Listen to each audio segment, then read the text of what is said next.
оршин чирж явдаг хүмүүс байхгүй юу? Тэрнээс зүгээр нэг лам боовл биш шүү.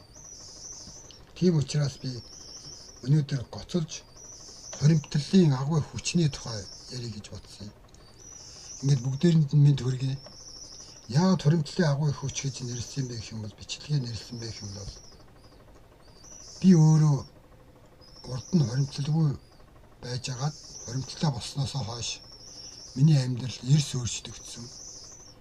Бүр алга эргүүлсэн юм шиг өөрчлөгдсөн. Төгс өөрчлөгдсөн гэсэн үг л дээ.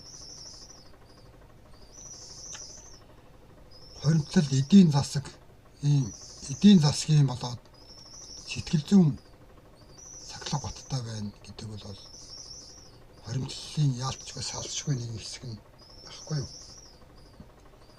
Тийм учраас санхүүгийн сахлах баттай болоод хоримтлалтай болсноос хойш миний амьдрал бол тэсвэр болсон. Өмнө нь бол тэгээд дэмий тэнэдэл олсноо идэж уугаад